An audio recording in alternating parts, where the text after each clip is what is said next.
Om Namo Bhagavate Vasudevaya. Om Namo Bhagavate Vasudevaya. God. Technology. Sorry. Sorry to all the online viewers for this. Okay, Ina, what's your name? What her name? Tanya. How much do you know about Srimad Bhagavatam, Srimad Bhagavad Gita? Not a lot. Yes, I know. Nice to meet you. No, I just need to know. I just need to know how to picture. Okay. Okay. We are reading from Canto 8, Chapter 7, Text 30 and Text 31. So text 30, I'll do it quickly, and then we'll do text 31 together. Jayatvatar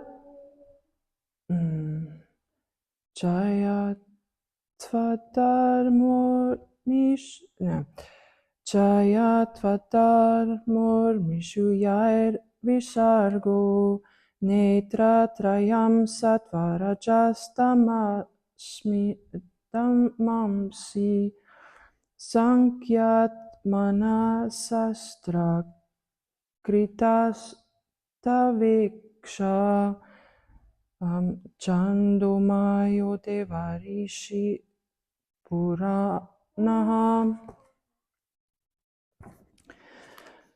O Lord, your shadow is seen in irreligion, which brings about varieties of irreligious creations. The three modes of nature, goodness, passion, and ignorance, are your three eyes. All the Vedic literatures, which are full of verses, are emanations from you because their compilers wrote the various scriptures after receiving your glance. We see in this verse, it's not a purport, but one way Ina, you tell me when I'm too fast, yeah? No, but when I speak, you tell me if you want me to go slower, you tell me, yeah? Okay.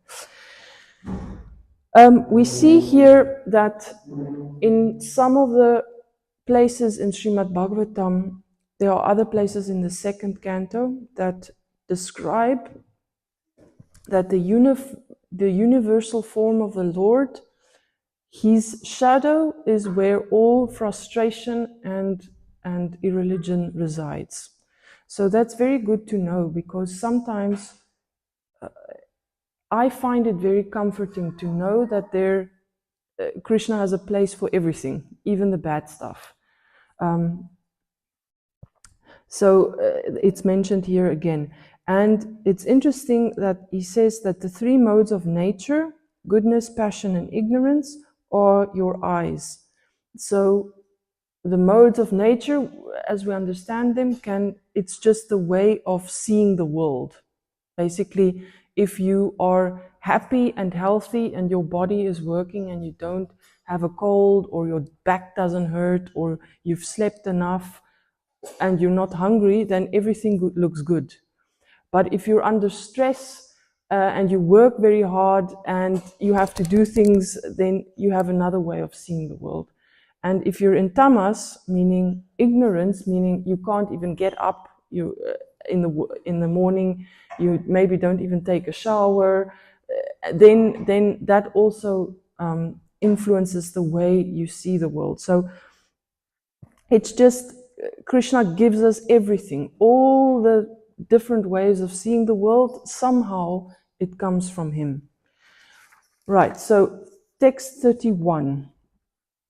And this is what we're doing together. So, Nate Giritra Kila Lokapala.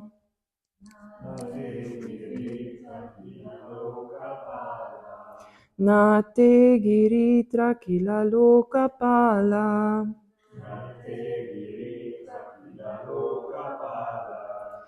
Virincha Vaikunta Sarendra Kamyam.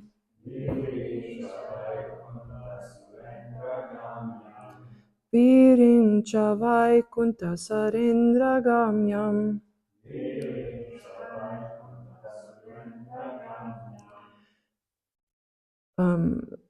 Jyoti Param Yatra Rajastamascha.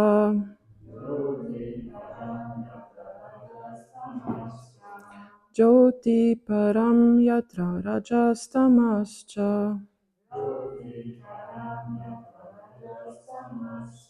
Sattvam Nayat Brahma Nirasta Bedam.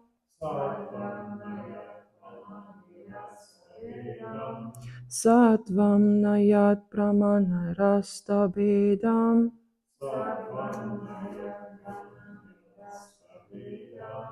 Nate Giritra Kila Lokapala. Virincha Vaikunta Surendra Gamyam.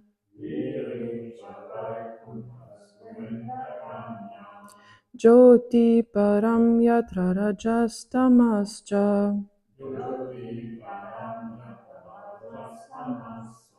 Sattvam Nayat Brahman Nirasta Bedam.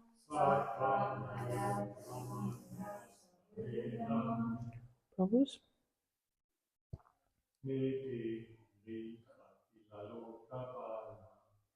Nate Giritra Kila Lokapala.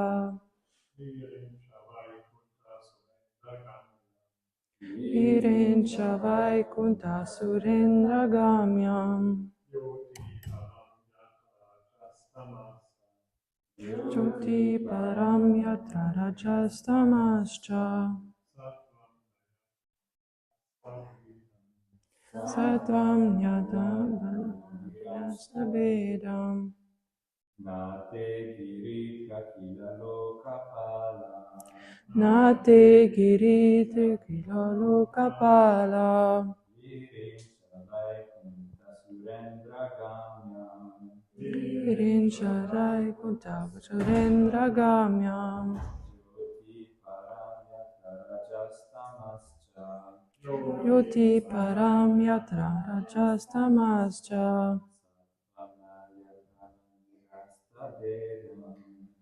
Sattvam Yatra Madanasta Bedam. Mataji's. Someone would like?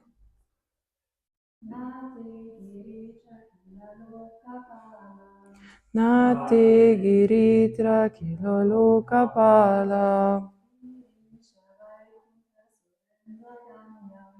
Virincha Vaikunta Surendra Gamyam.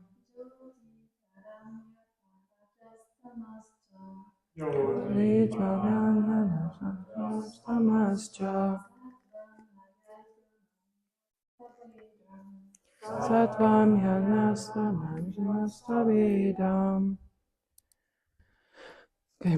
Now, not te of your lordship.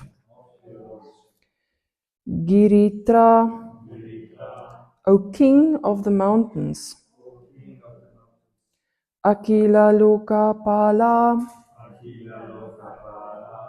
All the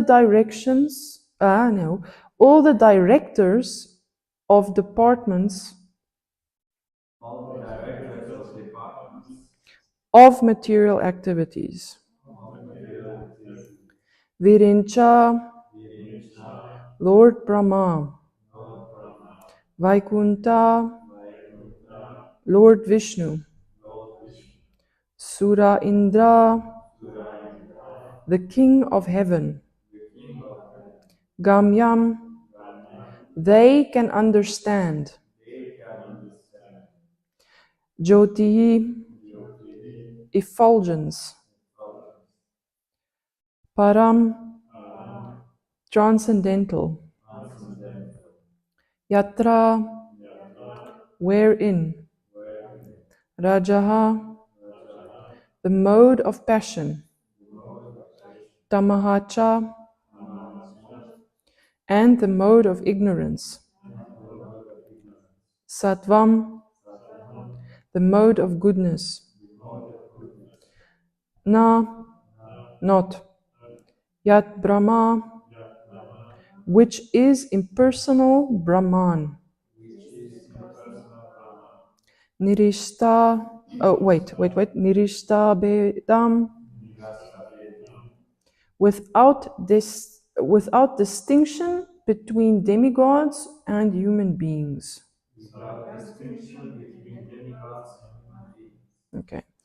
Translation and purport by His Divine Grace A.C. Bhaktivedanta Swami Srila Prabhupada Ki Jai. O Lord Girisha, since the impersonal Brahman effulgence is transcendental to the material modes of goodness, passion, and ignorance, the various directors of the material world certainly cannot appreciate it or even know where it is. It is not understandable even to Lord Brahma, Lord Shiva, Lord Vishnu, and the King of Heaven, Mahendra. Purport. The Brahma Jyoti is actually the effulgence of the Supreme Personality of Godhead.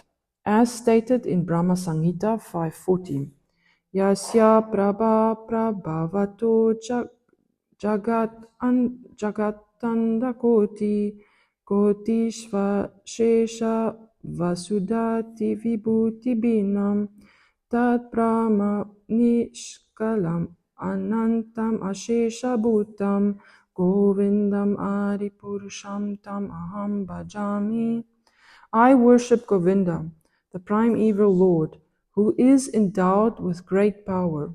The glowing effulgence of his transcendental form is the impersonal Brahman, which is absolute, complete, and unlimited, and which displays the varieties of countless planets with their different opulences in millions and millions of universes.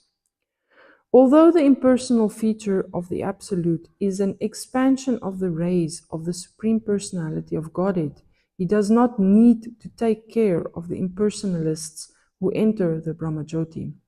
Krishna says in Bhagavad Gita 9.4, Maya tatam idam sarvam jagat avyakta murtina.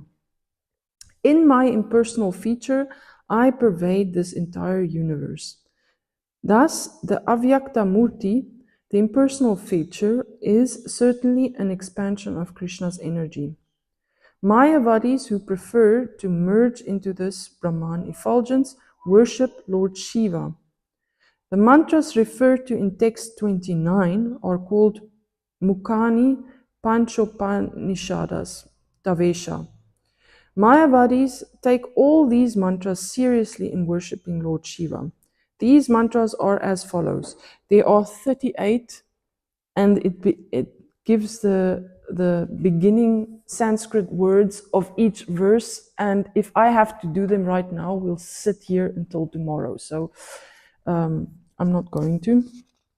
But just know that there are 38 Sanskrit shlokas that the Mayavadis use to praise and worship Lord Shiva. The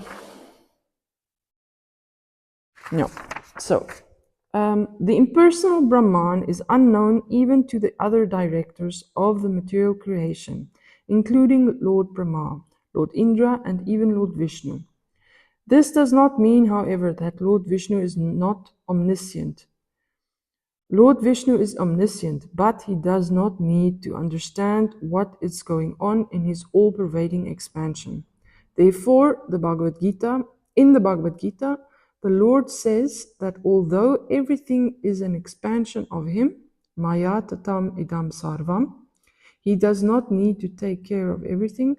Nachaham tve teshvavashtitaha. Since there are various directors like Lord Brahma, Lord Shiva, and Lord Indra. Okay, I'm just going to do some more prayers. Om Magyanatimirandasya Gnanjana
that takes care of all things water. That's not rain, but and then so on and so on and so on. There are millions and millions of things, which makes sense. Like in a company, you have the CEO, the boss, and he tells people what to do. He doesn't do everything himself, he just tells everybody what to do. So he can focus on more important things, and he trusts his directors to take care of them. Now, the directors of the universe have come to the boss saying there is a problem. We have some enemies that are trying to take over our company, like the universe, the demons. And he says, okay, for the time being, you have to make a truce with the demons. You have to, I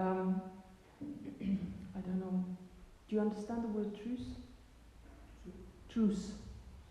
So if there's a war, and you have two parties that fight against each other, a truce would be when both parties say, okay, for a time we don't fight.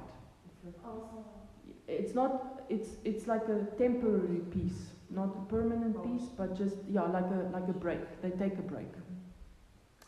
So in this story in the Bhagavatam, Krishna told, or Lord Vishnu told the demigods, okay, stop fighting the demons, make a truce with them, because you're going to need their help. We are going to churn the milk ocean. So in the universe, there's not just a salt ocean like there is on Earth, there's also a milk ocean, there's also a ghee ocean, there's all sorts of oceans. And the milk ocean, if you churn, I don't know, maybe some of your grandmothers know, but you churn butter. So they're going to churn the milk ocean, and from this churning will come nectar that will make the demigods strong again. Because actually, the reason why the demigods were attacked is because they did something very stupid, and due to this stupidity, they lost their power. So Vishnu said, okay, you can't win the demons right now, but you can use their strength to help you to get the nectar. And Krishna says, in the process of churning nectar, there's going to come up a lot of stuff from this milk ocean. There's a lot of stuff is going to come up. Don't be distracted, because at the end, it's going to be good.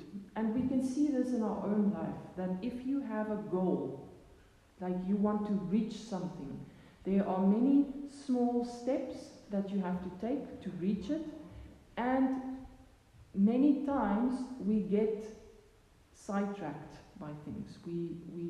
Our attention gets stolen if we don't stay focused. So Krishna tells them, don't panic, just keep on churning, and at the end you will get the nectar. But now, in this particular moment in time, the first thing that came out of the milk ocean was a poison. And again, in our own life, we can see it that if, say for instance, if you have someone who wants to train for a marathon, like running, and in the beginning they just run a kilometer, 2 kilometers, and if they are really unfit, then running at the beginning is not fun. You're tired, your legs hurt, and it's like almost like poison. But if you keep on going, then it becomes better and better and better. So in the beginning, when we start anything in our life, if you have any kind of project, the beginning effort that you have to put in to make this project work takes a lot of effort, it takes a lot of energy, and a lot of the time it's very difficult. So this is where the demigods are right now. This poison is coming up, and this poison is going to destroy everything. So Lord Shiva, they need someone to take care of the poison, to remove the poison. So, and then Lord Vishnu tells them, Krishna basically tells them, you pray to Lord Shiva. So we could ask, but Lord Vishnu is Krishna and Krishna can do anything. Why didn't Krishna do it himself? Why didn't Krishna drink the poison? Because he can. But sometimes Lord Krishna gives a job to his devotees, in this case Shiva, because he wants to praise them. He wants to show what good devotee they are. And that's why he says, yeah, Lord Shiva can take care of the poison and he can drink it. So the demigods go to Lord Shiva, and as we know, I don't know in your culture, but in my culture, it's considered quite rude if you want something from someone just to ask them straight off. You just don't come high. You know, sometimes, I don't know, I get very irritated because sometimes I have people in my life that only WhatsApp me or message me if they want something from me. Other times, they don't care. But if I get a message from them, I know, oh, okay, they want something. No? But still, it's very rude to just message, oh, Haribol, how are you? Can you do this for me? Sometimes, in olden cultures, it's often just to first be nice to people, to ask how they are, to say something good to them, and then you come to the question. This is maybe not the case in German culture. The Germans are quite direct sometimes, no? Sometimes. But in Vedic culture, in this culture, it is like that. You cannot just straight up ask someone. You have to first be nice to them and praise them. So that is what the demigods are doing right now. They are praying to Lord Shiva and telling him how great he is, and then at the end, and they're also asking him, just, we don't care what you do, just do something, right? They just want his help. They don't mind how he does it, but in the end, then he drinks the poison. So,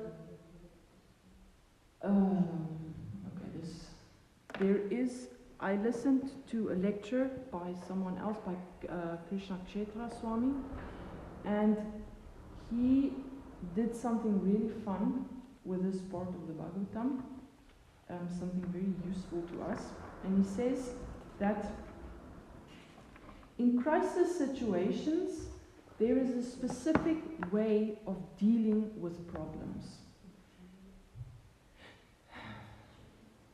And this is where things will get lost in translation.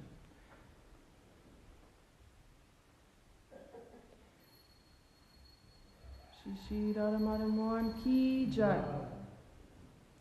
So, Ina, this is where you're going to have, it's going to be a little bit difficult to translate because this is English. So, he says that there are 3 words in English that we can use as acronyms to help us deal with problems. Acronym is a word that has letters, and each letter stands for another word. You understand? So the first word is smart, the second word is pure, and the third word is clear.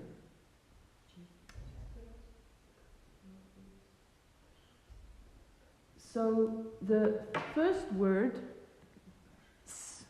smart, stands for specific, measurable, attainable, realistic, and time-bound. So if you have a crisis, the first thing, you have to make it very specific. You have to understand what the problem is, exactly. So in this story we see it's very specific. The problem is, what's the problem in this case? Poison. That's very clear. There's poison, we're going to die. That's a very clear, specific statement. Then What you want, it has to be very measurable. And in this case, we know they have poison and they want no poison. So in your life, you have to be very clear about what the problem is, and then you have to find a very measurable way of knowing how you want to solve it, what you want in the end. In this case, there was poison, and what they wanted was no poison. They wanted to have the poison removed. And then how you get there has to be attainable. You have to actually be able to get what you want. So in this case, the demigods had faith in Lord Shiva that he could take care of this problem. So they thought, yes, for us it wouldn't be, if we drink poison we die, but if Lord Shiva drinks poison, it's okay, he can do it. So it's attainable, it's reachable.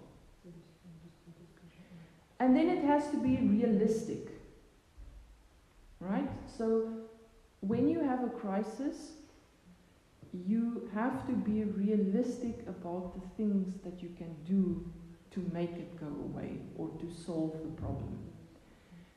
And it has to be time bound. You have to put how long. Immediately, in this case, the demigod said, right now. Right now you have to do something. But sometimes we have to set ourselves a time boundary of when to deal with a crisis or when to deal with a problem. Otherwise, the problem is just going to go on and on and on and on. Okay. The third word, pure, it means positively stated. If you know anything about affirmations, it has to be positively stated. So, say for instance you have a problem with self-confidence, right? You feel shy. It doesn't help to say to yourself, I am not shy. It helps when you say, I am confident. So if you repeat something, in positive. So positively stated. And then you means you have to understand the problem. Sometimes we know we have a problem, but we don't know exactly what the problem is. We can feel that there's something wrong, but we don't know what the problem is. So you have to actually understand the problem, and also you have to understand whose problem it is, right? This is especially a problem of ladies.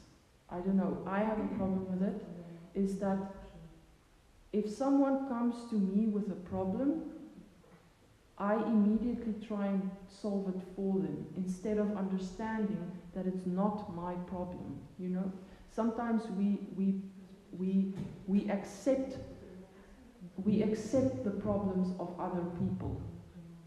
So in this way is that you have to understand what the problem is, and you have to also understand whose problem it is and what your role is, right? The third one, it has to be relevant. So relevant, meaning the way that you solve the problem is that you have to understand the relevance. How does it fit in everywhere? How does it fit in your life at the moment? And interestingly, the pure, the E at the end, means it's ethical. Is the way that you're going to solve the problem ethical? Is it a good way of solving the problem? Meaning, if your problem is not having money, the wrong way of solving the problem is robbing a bank. That's not an ethical way of solving the problem. You have to find an ethical problem, right? So, and then the third word is clear. And interestingly enough, the goal that you want to reach has to be sort of interesting. It has to be challenging. The C stands for challenging. And anybody who has reached anything in their life knows that if you set your goals too low, then you become bored. So if you want to reach something, you have to make it interesting for yourself. It has to be sort of challenging. Otherwise, we don't grow. And it has to be legal, right? Like if you have the goal of becoming a computer hacker or a robber or something, that's not legal. Forget it. That goal you don't have to reach. It has to be environmentally sound, so it has to be good for the environment. In this case, it's very good. This story about Lord Shiva and the poison is that they had a problem. The environment was being killed by the poison, and the goal was to make it good again, to solve that problem. Many times in our own life, there are so many environmental problems that we have, like air pollution and noise pollution, and people don't have fresh water, and all sorts of stuff. And people try and solve it, but sometimes the solution creates more problems, right? We see that. So that's not a good way. So your solution, the solution to your problem should not create more problems.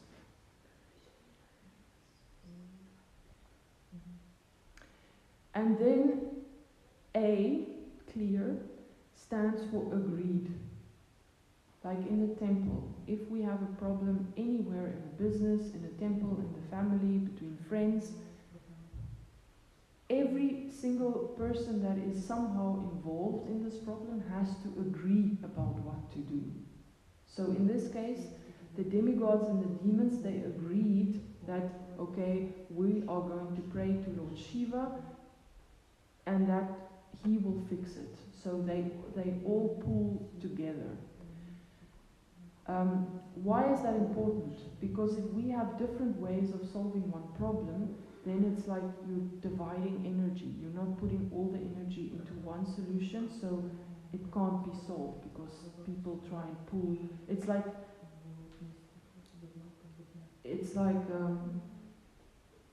pulling in different directions, right? If a train usually has an engine in the back and an engine in the front, and if you want to have the train go in one direction, you have to switch on one engine. But if you have two people switching on both engines and trying to go in different directions, then the train won't move, right? So that's why agreement is so important. And then the last one, it has to be recorded. It has to be written down. There has to be some sort of expression of, okay, what we are going to do. And the record here is Srimad Bhagavatam. That's like our transcendental record of how to solve problems. If you read the Bhagavad Gita and you read the Bhagavatam, that's basically a record of many people having many different kinds of problems and how they solve it. So I just found it very interesting how Maharaj was dealing with this lecture, and how it's something that we can think about, is just if we have a crisis, because we all have all sorts of problems, is just to break it down. How to break it down in smaller parts so that you can deal with each part on its own and then go to the next part and the next part. So in the end, we have it. I'll just read the verse again. The verses today was, O Lord, your shadow is seen in irreligion, which brings about varieties of irreligious creations. The three modes of nature, goodness, passion, and ignorance, are your three eyes. All the Vedic literatures, which are full of verses, are emanating from you, because their compilers wrote the various scriptures after receiving your glance. So that's another thing, is that anything we do in life, we cannot do it without Krishna looking at us, without Krishna's sanction.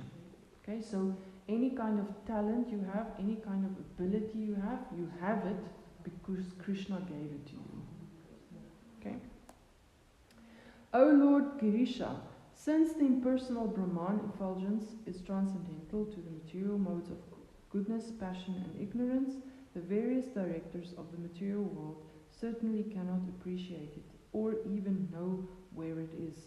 It is not understandable even to Lord Brahma, Lord Shiva, Lord Vishnu and the King of Heaven, Mahendra. So this is the last thing. Basically, I don't know why I didn't mention it before. Basically, there are three parts to Krishna.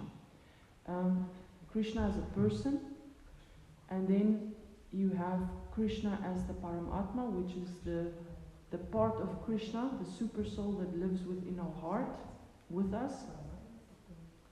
And then you have the impersonal effulgence.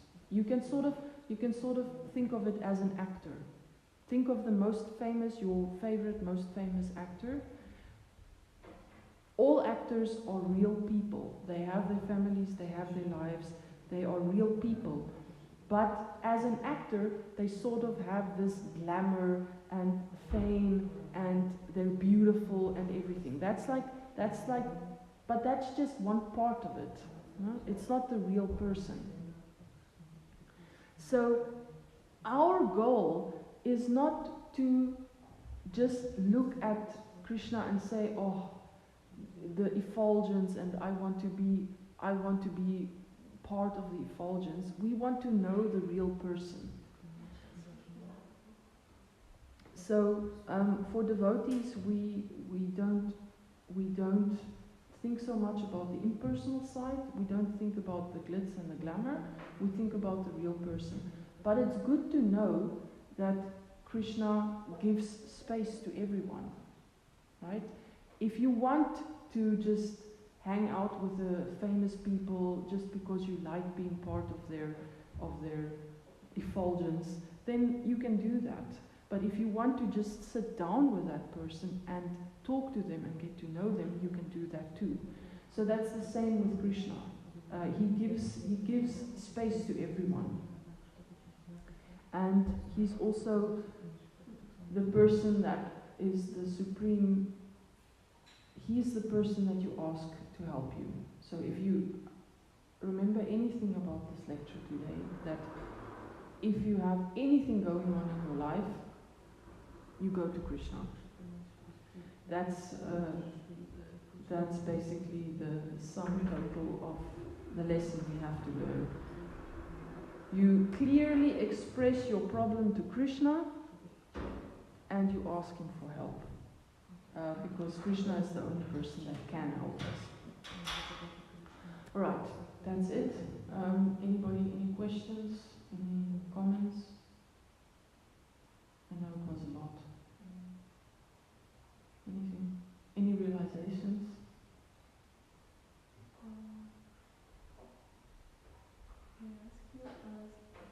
You told to us that Krishna is like a small person, yes, and he is like Paramatma in our heart, yes, and sometimes, so I understand, sometimes we can, for example, we can have different problems in life, and sometimes I can hear like voice of Krishna, but this is voice very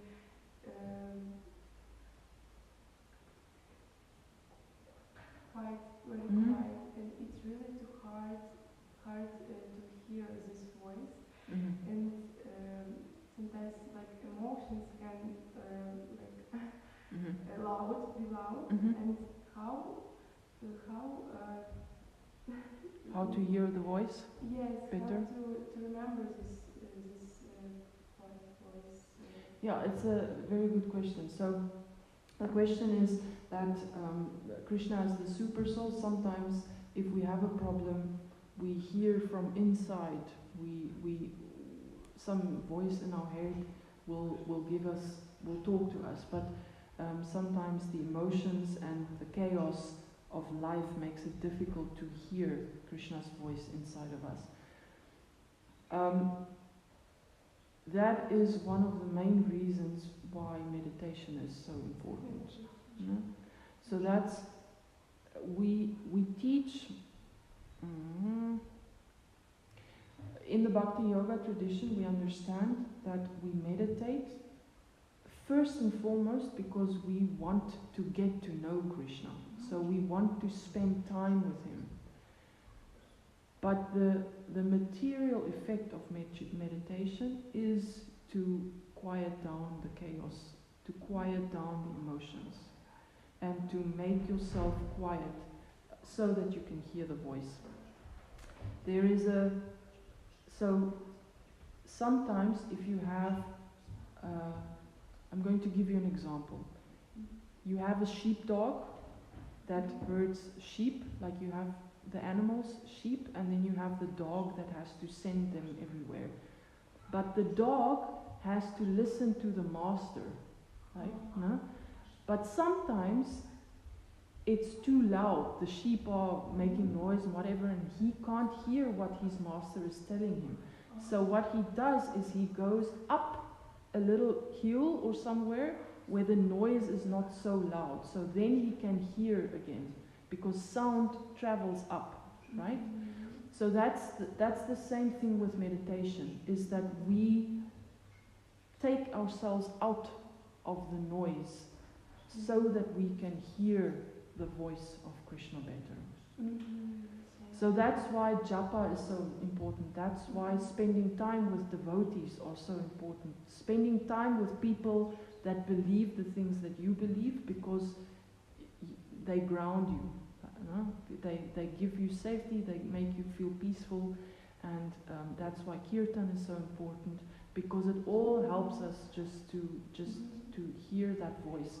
And if we hear that voice and we actually want to have a relationship with Krishna, because we want to hear him, we want to spend time with him, then that all works together to just know what to do, right? Okay. And also I think that